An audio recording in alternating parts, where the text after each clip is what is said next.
Welcome to the Do Good on Purpose podcast, where you can listen to leaders discussing solutions to the most pressing challenges in our world, and where you can also support them by donating through the show's Giving Circle.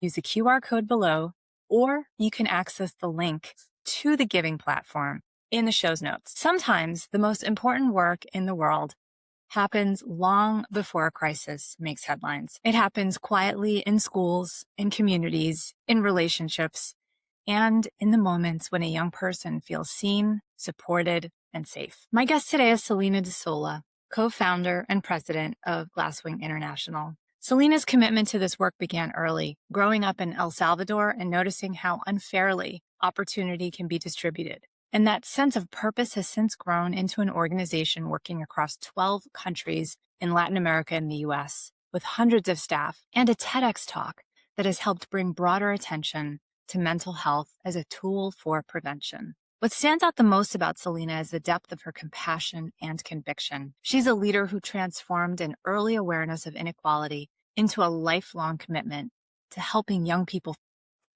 On today's episode of the Do Good on Purpose podcast, we explore what it really means to invest in prevention, in mental health, and the well-being of young people, and why caring communities may be one of the most powerful tools we have to address violence, trauma, and inequality. Celina joins us now. Celina, thank you so much for joining me today on the Do Good on Purpose podcast. I'm so excited to have you here with me to really talk about what Glasswing International has been doing for the past almost 20 years across Latin America and the United States when it comes to supporting youth and mental health and violence issues. And I'm just so thrilled to have this opportunity to introduce your work to my listeners. So welcome. Thank you so much. I'm really excited to be here and grateful for the opportunity. Thanks, Dorothy. So why don't we just jump into what it is that sits at the heart of the work that Glasswing International is focused on. I mean, I think we see in the world a tendency to spend an enormous amount of resources on what happens after trauma, violence, inequality takes hold of our communities, especially youth. Why is it so hard to come in earlier and fund those issues that can help prevent violence?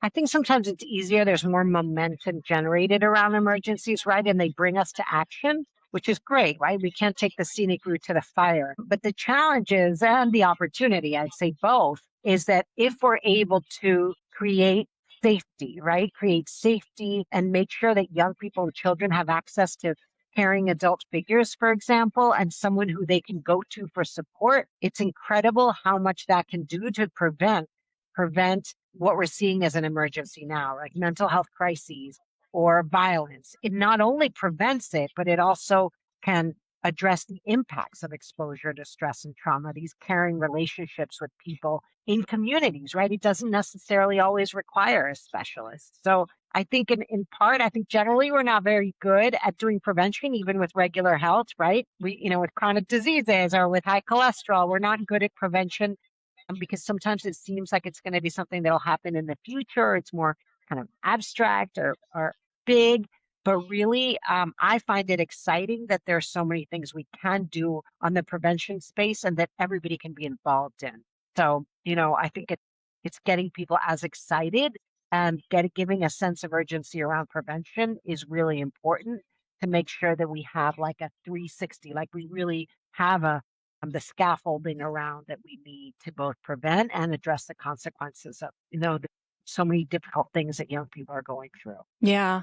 I mean, I think that's such an interesting point around how it is an abstract sort of concept, right? And when we think about sort of being reactive, when we see a problem and we react and we want to help solve it. But what you're doing is you're coming in the other way in many cases, right? You're trying to be proactive before something becomes a problem with youth. And mental health is one of these things that you focus on in helping to prevent issues spiraling out of control in communities, I guess, right? Yeah. And, the thing at the end of the day, it's like every child, it's like you think about every child has the same kind of potential, right? That you're born into this world, and really what ends up separating the access, the opportunities is it's arbitrary. It's perhaps where you're born, what conditions you're born into. If you're born into conditions of poverty or living contexts of violence or uncertainty or conflict. So it's this kind of arbitrariness that just doesn't seem fair, right? When we think about it. And so when we're really considering how we can create conditions, like what can we do around every child, around every young person to make sure that they have what they need to be able to, because you can't, you want kids to feel good about themselves, but that changes, right, when you're a teenager. So really to feel supported and have people around them, whether it's in schools or in the clinics, like who are young people and children engaging with. And I think that's like where the magic can really happen, and with peers. So it's really finding those moments, those opportunities, so young people and children can feel safe, because a lot of kids are already facing very extreme things perhaps we don't hear about. So sometimes this line between what's an emergency and what's prevention can get really blurred, right? Because a lot of times kids are exposed to things or feeling things that we may not see. So having this scaffolding and really thinking in like a full circle way about how we provide support, and then also position young people to support each other. Like what knowledge, what do we need to know about in terms of mental health and well-being, and what skills do we need to be able to support, ourselves and to support others. So I think there's these opportunities to do that, particularly at a time where we're seeing so much isolation and there's just sometimes just this feeling of being alone in the world. And yet there's so many of us. So how do we, Yeah. how do we activate all these resources that could be so helpful for young people, children to feel better and to be able to access the support they need and the care they need? Yeah. I mean, that's so well summarized. I think this is, to me, not about crisis prevention necessarily. I think when people think about violence prevention or community resilience, what probably comes to mind is crisis response. But what you're doing is a lot deeper and more 360, like you say, than that. Yeah, I mean, at the end, we've been working with young people and children for 20 years now, and we ask them a lot, like what are your priorities? What do you feel? What do you need? What do you get excited about? So a lot of this constant asking kids and the people that work with kids, right? Primarily teachers and volunteers. A lot of this feedback helps us figure out what to do, especially when things are changing so quickly. So it's, for us, we decided with mental health over the years of talking to young people, we're like, who are young people engaging with regularly? And how can we give those people who are already working with kids, teachers, doctors, nurses, community leaders, and how can we equip those people to be better equipped with the knowledge and skills? Like, how do we provide the information and training so people that are already working with kids can support them better? So that way we don't need to create this whole separate infrastructure. And frankly, most of the world, there aren't enough mental health specialists, psychiatrists and psychologists or social workers. So given that we're not going to have enough resources, human resources in the near future that are specialized in mental health, we were trying to figure out, what we can do to make everybody everybody a potential resource in mental health. And the reality is, and the science tells us that these human connections are one of the most important, if not the most important things for young people. So, I think it's science backed, right? It's not just an assumption. Not only are we asking kids and young people, but it's also what's been researched for decades and decades and decades, the importance of these relationships. We cannot emphasize enough how much that does to feel safe and have people that you can trust in your life, even if it's one person. It doesn't have to be a bunch. Yeah, no, that's so well stated. Thank you for sharing that. You talk a lot about this in the TED Talk that you did a few years ago about mental health really as a tool of prevention. I saw, just having been a grant maker and been in the philanthropy space for a while now, I've seen really the whole mental health aspect of supporting youth come into play around the time of COVID. But you've been doing it before. I mean, you co-launched Glasswing in 2007. So tell me a little bit about your observations on that. Is the sector moving to understand the importance of mental health for youth now finally, because we've seen the impacts through COVID? And how much further do we have to go? I think COVID was like a rude awakening almost, like, oh my goodness, this is a problem, right? So, and I'm glad that it's become more front and center mental health. I think for us, there's a question of language. Like COVID all of a sudden gave us a sense of urgency. We realized, young people were feeling isolated. They were really anxious. They were speaking about it more, right? And this is in some contexts, not everywhere. But before that, it's also, mental health. It's not, we don't, the terms we use sometimes, a lot of the work that organizations have been doing, for example, with after school programs in schools, perhaps before we would talk about social and emotional learning or life skills. And a lot of that work is also, really part of mental health, right? When we can develop these skills. So all these things, when you think about these skill sets that you need as you develop to navigate your world, that is part of your well-being, right? So I think a lot of the programs, perhaps we didn't call them mental health programs, but a lot of that really helps you build resilience, helps you, communication skills, how to relate to other people, how to, have determination. So I think that perhaps we weren't using the languages like the words or the terms mental health before, or anxiety, or, some of these other terms that have come up more. But I think we were, I think people who work with youth and children have been moving in that direction. And we've known for so long about what makes kids feel stable and safe.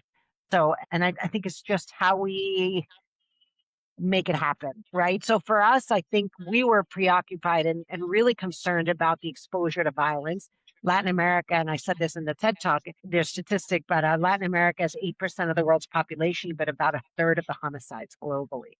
So if you think about the proportion of violence in a region that doesn't represent a huge number of people, it's a pretty frightening statistic.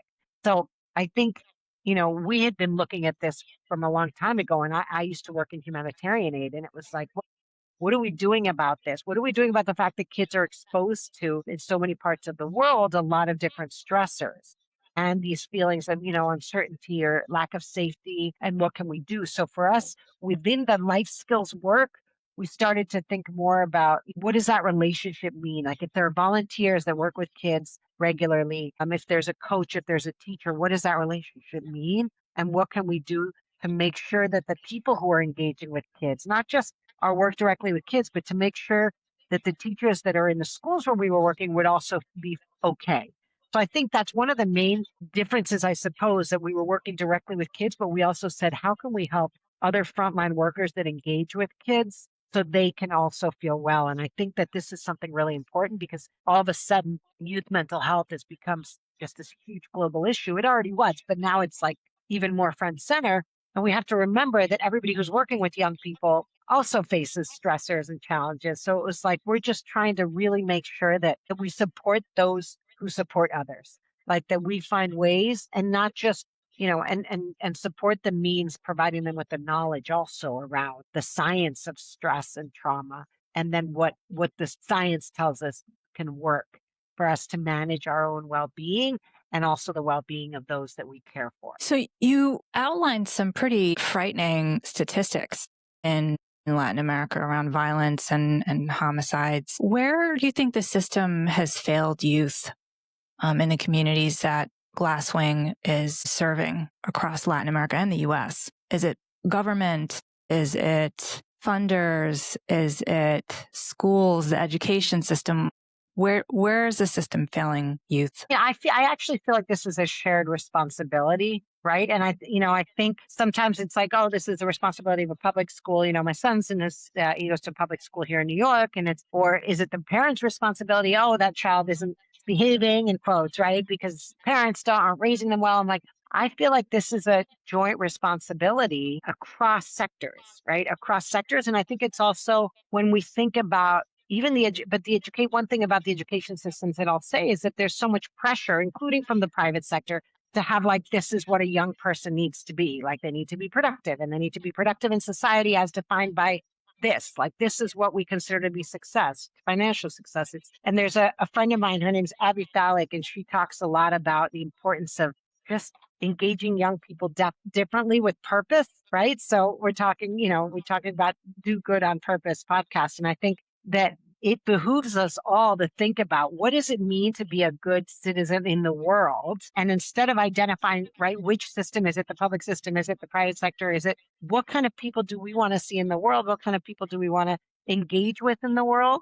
And then how do we create opportunities so children and young people can go in that direction as opposed to having all the kinds of pressures to fit into some sort of expectation. And now with, there's so many other kind of pressures, technology, social media, all these things. How do we navigate this new world? And I'd like to, and I think there's a lot of us in this community, they're like, oh my gosh, if we can engage young people more as part of this mental health work, we're trying to do this a lot more as change makers in their own lives and their own communities. Like how can we all take responsibility, including young people taking responsibility for each other? So I'd say we're all dropping the ball is what I'd say, right? We're all dropping the ball. And I think we're missing opportunities. So instead of like going into a dark place and curling up, which can happen when we see so many things and so much suffering in the world, it's like, where can we unlock momentum around just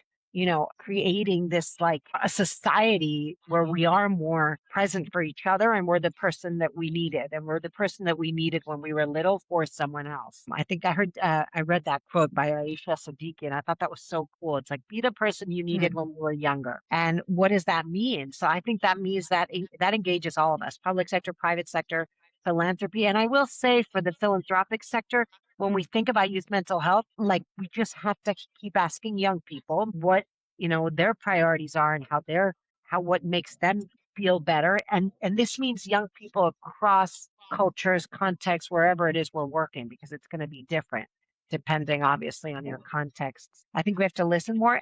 A lot of conferences I go to, what young people say is, oh my gosh, thanks to that one person that believed in me, that's why I'm here and that's why I'm the way I that's why I got through this tough time. It's amazing. When you ask, it almost always comes down to someone that helped you envision a better future, that helped you develop the muscle of hope, helped you have aspirational thinking, and then helped you access opportunities. And it might have been one or it might have been multiple, but that tends to be a common theme. So who's responsible for that? I'd say all of us are, because we can be that for someone else, or for lots of other people. That was such an amazing response. And I saw you put on so many different hats there. So thank you. You responded as a mother, as a nonprofit leader, as someone who's been in the field working in humanitarian affairs, as someone who was born and raised in El Salvador and understands what Latin America is going through and the youth there as well. So let's unpack that a little bit more, because that experience, full circle, has brought you to where you are now. But where did the spark come from to want to actually co-found, and lead an international nonprofit organization? Can you take me back to a moment or an experience? I'll mention one like really early on, and then I'll just go kind of to my younger adult years, because I think, it's a process. I grew up in El Salvador, and I do remember as a child, I did have access to opportunities. I did have a safe home. I had a supportive family. And I do remember as a very small child, just kind of that fire in your belly starting, because I would see children my own age. And it was like, why are they living? Why are they selling candies on the street? You know what I mean? When I'm like, it just, for me, it wasn't fair. Like this concept of social justice, I didn't know that term, right? But it wasn't fair. Why is that girl that's my age, or that boy that's my age, that child in that situation? I'm in this one when I had nothing to do with the circumstances of my birth. So that's something that's been really something that I thought about a lot. And then instead of being paralyzed by that in terms of action, right? It was more like, what do I need to do to somehow contribute to changing that? So I think that's one thing. And then fast forward. So that's since I was, just as a kid. And I think a lot of kids notice these things. So it's, when they notice it, it's a great opportunity. And by the way, also kids that live in tough environments, they all want to be supportive and help and improve their communities. It's like, it's pretty much every human being likes to feel purposeful and helpful. And so fast forward in my 20s, I studied social work. I worked with immigrant families here in the U.S. And again, as a Latin American, it was a really interesting and profound experience for me because I had had a very different experience than most of the clients I was working with.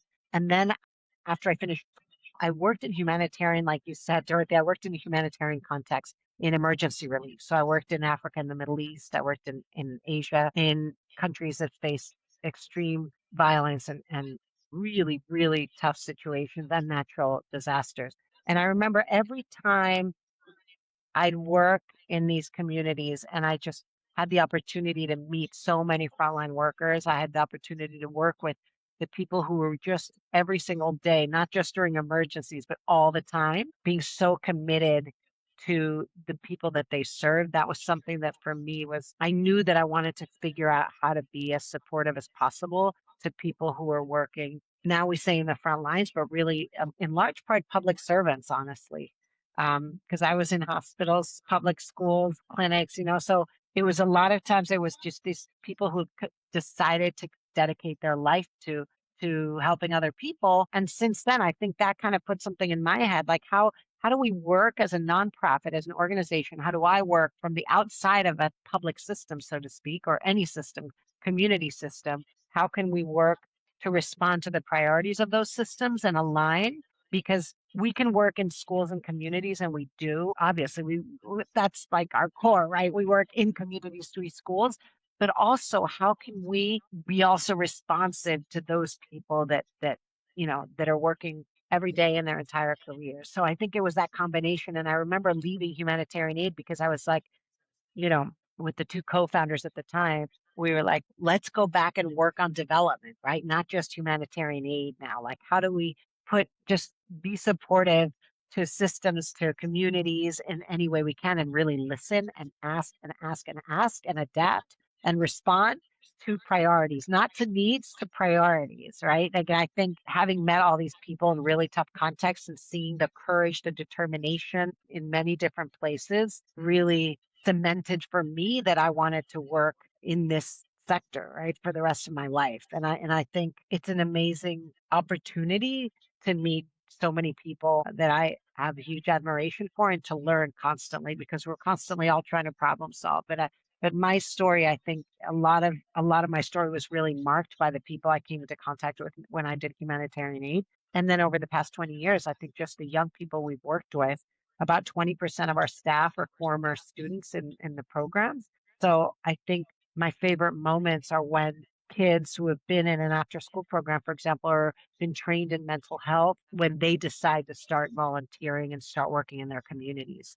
Because what an incredible, what just this full circle moment. And I think, and again, when we think about safety, well-being, mental health, it's about social fabric and community. So when we see that engagement, it's a really, really exciting thing because it's like you can feel like the weaving of all these relationships and how that creates a really strong support intergenerationally across communities, across ages. So those have been kind of moments where I'm lucky that I get to meet so many amazing people that are doing amazing things. So, but those are some that stick out. Thank you for sharing that. It's always so interesting to hear how leaders have been inspired to get into this work because I think it says a lot about your character and it says a lot about your vision. And I think people need to understand that when they learn about Glasswing International. And so let's take all of what you've shared and let's put that into context now in terms of how you've taken all this experience on the ground. You've built this organization over 20 years now. And what does that look like in terms of an actual program? What does your program model look like? Sure. So Glasswing, Glasswing is actually kind of butterfly that exists between, from Mexico down to Colombia, which is most of the countries that we work in are in that region, and we work here in New York City. But Glasswing now we're working in 12 countries. We're an organization that started in El Salvador. It didn't start in the U.S., even though now we are a 501c3 and we've been here working in New York for a long time. It is an organization that started in Latin America and now has expanded in a very small country. And what we do primarily is work in communities where kids and families are facing a lot of adversity, mainly circumstantial, contextual, like adversity, right? Again, nothing that it's again born and raised in communities where there weren't necessarily opportunities. And yet these communities so often like overcome and transform. But what we do is a few things. One is with mental health, we're trying to create safe spaces in public schools, in other spaces in communities and health facilities. But in schools, our mental health work is to make sure that public schools that we work in, most kids go to school for about 4 hours a day in a lot of these countries. So we create safe spaces in schools where kids can access opportunities during the school day, but also in after school programs. And where caring adults through volunteering help them develop skills, but also have access to this kind of support and a person that believes in them, cares in them, and is really invested in their success and in their happiness, really. So we work in public schools that way with after school programs and mental health. We also train the teachers, parents, and other community leaders on mental health. And then in other spaces, we also train health workers, doctors, nurses, even security guards in hospitals and clinics. Everybody in a hospital or clinic will train them on our mental health program, which is called Sanamente, which means healthy minds. And that training helps these frontline workers, right? These public servants, community leaders really feel better. Like I said before, be able to manage their own stress better and be a better support in the community. So our work really at the end of the day, it's looking at, it is, like you said in the beginning, Dorothy, we look at violence in this macro sense, but really we also know that even though people can hurt people, people also heal people.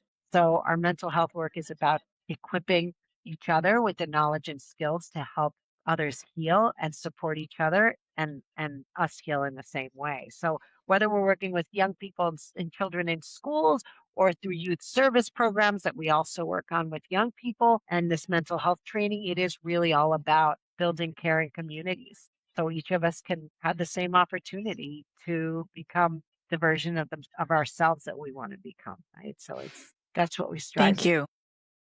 I love this because it's not just about looking at the youth and trying to problem solve around the youth with a direct service program that just touches them and educates them and supports them. It's about a whole 360 community approach. It's like building the capacity and giving the training to every person who has some sort of touch point with this young person so that they feel that they are safe and protected and can access opportunity because there's trust. Exactly. I think that's wonderful. And, I will say it's like, obviously we do, there were 500 people now, right? It's a big team and we do a lot of evaluations and a lot of what's exciting about what we can learn from and with communities together as we with young people particularly, and because our team, there are a lot of people who we've pulled into the team. What's exciting is a lot of what we learn over time, then you can share with bigger systems. You were talking about institutions and systems. If you're able to do things, you can learn from both what works and what doesn't to then inform systems, right? We don't all need to reach every single school or every single person. What we need to figure out is what does work in response to people's priorities, and then how we can share what works. I mean, we've adopted strategies that we've learned in South Africa and India.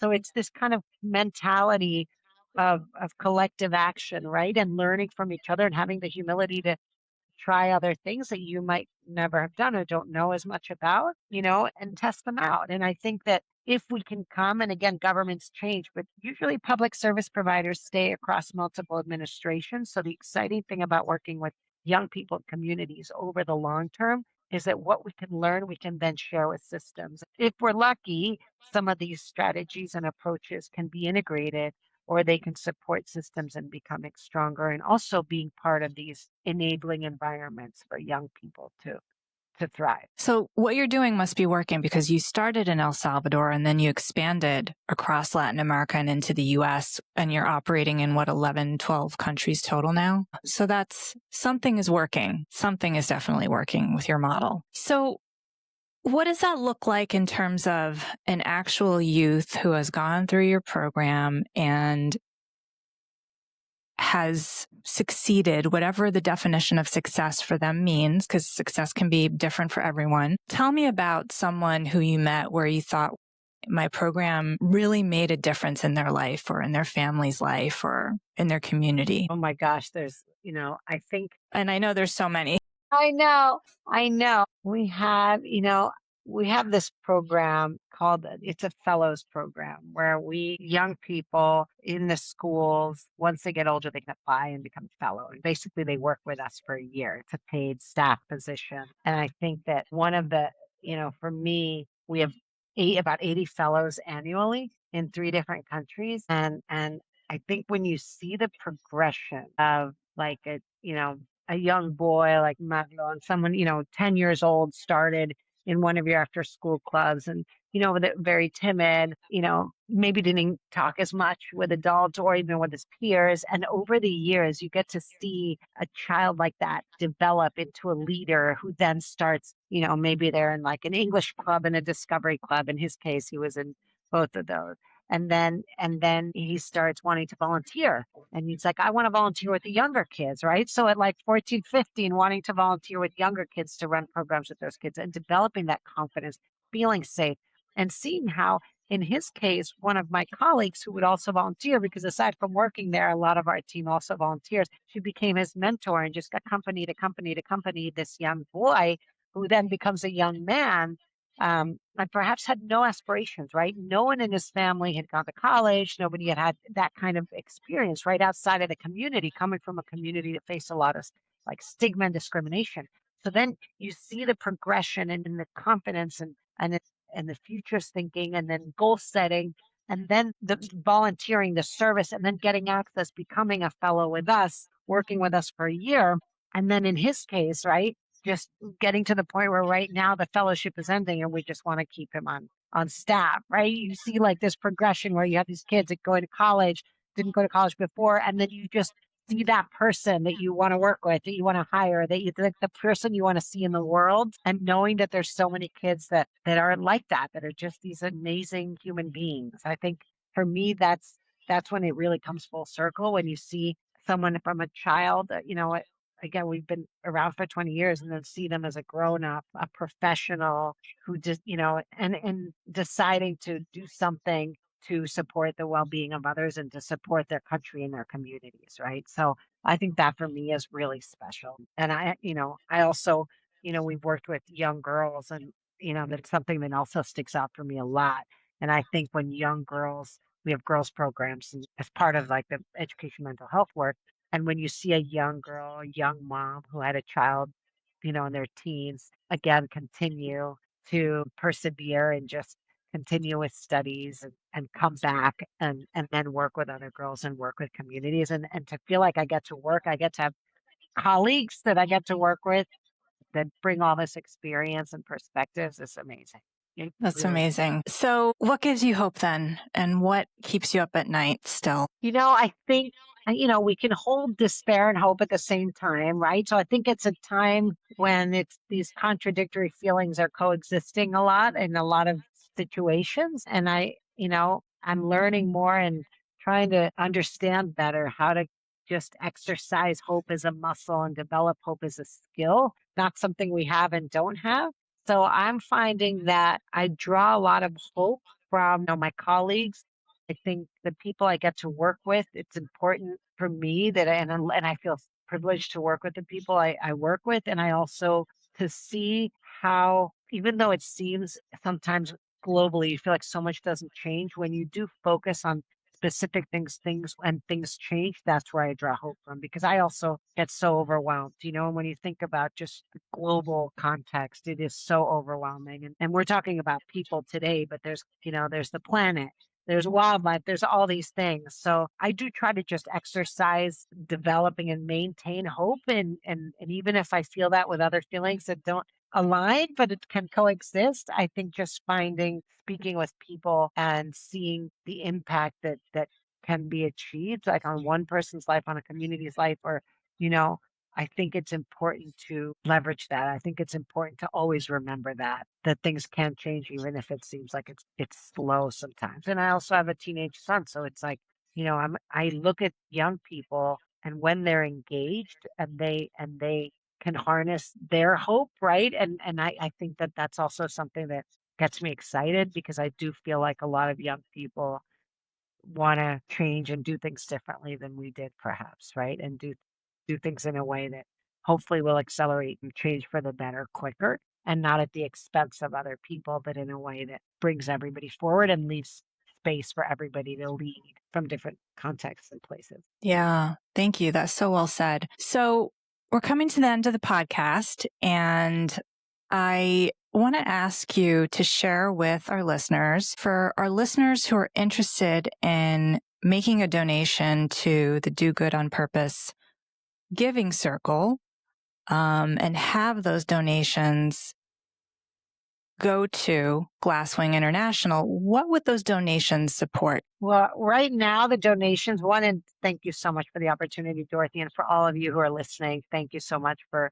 listening in and for supporting the different causes that you support. And if you do choose, one of the things that we're really focused on right now, particularly here in New York with mental health, is working with young people, training young people to be able to provide support to their peers. So we're doing work. So that's really what we would focus this funding on right now is both here in New York and also in Central America in particular. How do we help young people become mental health supports for their friends, peers, and younger kids in their schools and communities? That's a really big priority of ours because we see a lot of potential in that becoming just a real force for change. Fantastic. Celina, thank you so much for joining me today. I think you're doing some incredible work around helping us all to keep youth front and center and really focus on enabling change through a very community-led approach.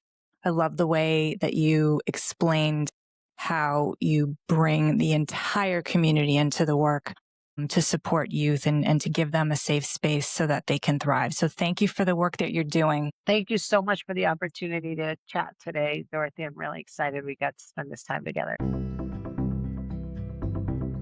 Thanks so much for listening to today's episode on the Do Good on Purpose podcast. And if today's conversation inspired you, please consider supporting the work through the Do Good on Purpose Giving Circle, which is linked in the show notes. And if you really enjoyed this episode, please subscribe. Share it with someone who believes in building a better world, because change rarely happens by accident. It happens when people decide to do good on purpose.